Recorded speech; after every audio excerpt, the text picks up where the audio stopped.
नमस्कार दोस्तों, आप सही कदम विकेट आप स्वागत है। कैसे हो आप सभी?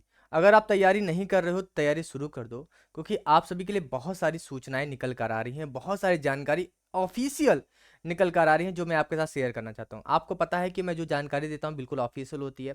जैसे मैंने फिजिकल के बारे में बताया था, फिजिकल शुरू भी हुआ, काफ़ी बच्चे विश्वास नहीं कर रहे थे। शुरू में काफ़ी बच्चे फेल भी हुए फिजिकल में इसी वजह से, क्योंकि मेरी बात ना मानकर तैयारी नहीं करते थे। तो अब आपको तैयारी कर देनी चाहिए शुरू रिटर्न एग्जामिनेशन की, क्योंकि यहाँ पर भी आपकी एग्जामिनेशन डेट जो है वो निकल कर आना शुरू हो चुकी है। क्योंकि यहाँ पर एजेंसी वगैरह जो भी थी वो सब कुछ क्लियर हो चुका है, टेंडर क्लोज हो चुका। वो सारी अपडेट आप सभी को देने वाले। चलते वीडियो को स्टार्ट करते हैं। वीडियो अच्छी लगे वीडियो को लाइक कीजिएगा, चैनल को सब्सक्राइब जरूर करिए। सबसे पहली बात आप सभी से कहना चाहूँगा, सबसे पहला पॉइंट जो है वो ये है कि जो अभी तक अटकलें चल रही थी कि एजेंसी कब तक फाइनल होगी, एजेंसी कब तक फाइनल होगी, तो आज की डेट यानी कि 5 मई, 5 मई आज की डेट तो नहीं है, आज तो आप सभी का 6 मई है, 6 मई है। और कल जो है वो टेंडर जो हो गया है, टेंडर हो गया है क्लोज, टेंडर क्लोज हो गया है और एजेंसी हो गई है आज फाइनल। एजेंसी क्या हो गई मेरे भाई आपकी? एजेंसी आपकी हो गई है फाइनल। तो ये दोनों चीजें तो आपकी क्लियर हो गई हैं कि अब आपका जो एग्जाम कंडक्ट कराने वाली एजेंसी है वो फाइनल हो चुकी है। अब वो अपना काम शुरू कर देगी, यानी मैं मान सकता हूँ कि मई अभी शुरू ही हुआ है। तो मई में उनको पेपर सेट करना है, उनको सेंटर चूज करना है, उनको सारी चीज़ों को करना है, सारे टेक्निकल सारी चीज़ें और आपके पेपर सेट करना, वो हर एक चीज़ है। तो उसमें कम से कम 2 मंथ तो मैं मानता हूँ कि 2 मंथ आप उनको चाहिए।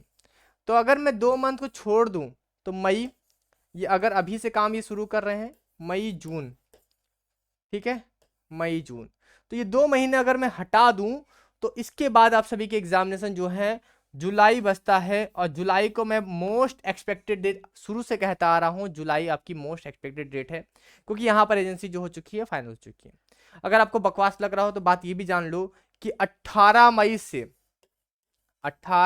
2025 से बीएसएफ में एग्जामिनेशन शुरू हो रहे हैं। जो आप सभी को पता होगा, एसीजीडी के एग्जामिनेशन होते हैं, एलडीसीई के, ठीक है, limited departmental competitive examination, assistant commandant के एग्जामिनेशन होते हैं, वो शुरू हो रहे हैं 18 मई से। तो आप बिल्कुल ये मत सोचो कि यार बीएसएफ काम नहीं कर रहा, सोया हुआ है, नहीं।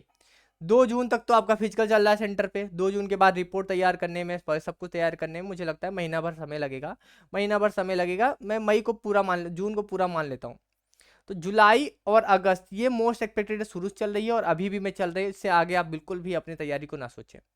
मैं पहले से आपको मतलब बता रहा हूँ ताकि आपसे मतलब कि गलती ना हो पाए, क्योंकि आपने फिजिकल में काफ़ी बच्चे फेल हो गए मेरी बात ना मानकर। तो मैं चाहता हूँ कि भाई रिटर्न में तो मेहनत कर लो, क्योंकि रिटर्न से ही आगे आप टाइपिंग में जाओगे। उसके बाद आपका आगे मेडिकल वेडिकल होने वाला है, डीवी वगैरह होगा, वो इसी से होगा। तो रिटर्न आपका सबसे मोस्ट इंपॉर्टेंट चीज़ होगा, फाइनल मेरी रिटर्न पे बनने वाली है।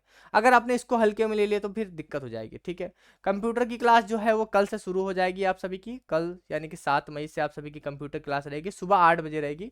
बहुत सारी डिस्टर्बेंस चल रही है क्लासेस में, क्योंकि जो हमारे टीचर्स हैं उनका सिलेक्शन भी कई जगह हो चुका है और वो भी थोड़े बहुत इधर उधर सेटल हो रहे हैं, कहीं और सेटल हो रहे हैं। इसकी वजह से हमारे टीचर्स जो हैं वो, अब नए टीचर्स की भर्ती हम कर रहे हैं, उनके ज़रिए आपकी क्लासेस शुरू होंगी। तो बढ़िया बढ़िया टीचर फिर से आएंगे आपके सामने और फिर से आपकी क्लासेस चलेंगी। जैसे रीजनिंग की अभी चलेंगी, रीजनिंग सर का भी सिलेक्शन हो गया है। और आपके जीएस के लिए फिर तो जो आईटीबीपी के लिए है वो पढ़ाएंगे, जीएस के टीचर हैं। मैथ वगैरह जो है मेरी क्लासेस चलेंगी और उसके साथ साथ आप सभी की जो कंप्यूटर क्लासेस वो भी चलेंगी। तो जितना भी हम सपोर्ट कर सकते हैं रिटर्न एग्जामिनेशन में वो। और एक बात याद रख लेना कि मैं केवल हवाई बातें नहीं कर रहा हूँ, जो बातें करता हूँ बिल्कुल रियल और ऑथेंटिक बातें करता हूँ। और हमेशा आपने देखी है। तो आपको एक बात का मैं बिल्कुल भरोसा दिला दूँ कि जो मैं पढ़ाऊंगा, अभी तो पढ़ा ही रहा हूँ, कंप्यूटर ने बहुत कुछ पढ़ा दिया। कंप्यूटर में आपको 20 क्वेश्चन में पढ़ा रहा हूँ ना, 19 क्वेश्चन तो डेफिनेटली आप सभी के फंसने वाले। एक क्वेश्चन मान लो कहीं ऐसी जगह से दे दिया कि जो उसका मैं गारंटी नहीं ले सकता, मगर 19 क्वेश्चन 101% फंसने वाले हैं। तो आप कंप्यूटर की क्लास में जरूर आइएगा सुबह 8 बजे। कल से आप सभी की क्लासेस शुरू हो जाएंगी, क्योंकि हम भी तैयारी करना शुरू कर दें। जब बीएसएफ ने अपनी तैयारी शुरू कर दी तो हम पीछे क्यों रहे? आपकी लड़ाई बीएसएफ से ही तो है ना, मुझसे थोड़ी है। तो मेरे भाई अपनी तैयारी शुरू कर दो। ये बहुत जरूरी अपडेट थी आपके लिए, क्योंकि टेंडर फाइनल हो गया, आपको बताना जरूरी था। आज 5 मई थी, 5 मई को फाइनल था, 5 मई को टेंडर क्लोज हो चुका है, 6 टेंडर मिल चुका है। अब टेंडर किसको मिला ये भी मैं फाइनली बता दूंगा पूरी तरह से पता करने के बाद। ज़्यादा मोस्ट एक्सपेक्टेड की बात करें तो टीसीएस को ही मिला होगा। वही आपकी एजेंसी पिछली बार थी, वही पिछली एजेंसी की तरह रहेगा। तो हम उसी को मान कर सारी तैयारी करेंगे, उसी क्वेश्चंस लगाएंगे, उसी पैटर्न लगाएंगे और खूब मेहनत करेंगे, ठीक है। खूब मेहनत करनी है, सिलेक्शन लेना है। कमेंट बॉक्स में जरूर बताना कि किसको किसको सिलेक्शन चाहिए और किस पोस्ट पे चाहिए, मतलब किस फोर्स में चाहिए, बीएसएफ में चाहिए, आईटीबीपी में, जो भी प्रेफरेंस उन्होंने दे रखा है। फिर भी उसमें चॉइस होती है ना कि भाई किसी को बीएसएफ में जाना है, किसी को सीआईएसएफ में जाना है, किसी को सीआरपीएफ में जाना है, आईटीबी में जाना है। तो किस फोर्स में जाना चाहते हो कमेंट बॉक्स में जरूर बताना, ठीक है। और सारी अपडेट तो मैंने दे दी आप सभी को, बस आप तैयारी शुरू कर दो, ठीक है। चलिए फिर अभी अगला जल्दा मिलते हैं नेक्स्ट वीडियो में। Thank you so much.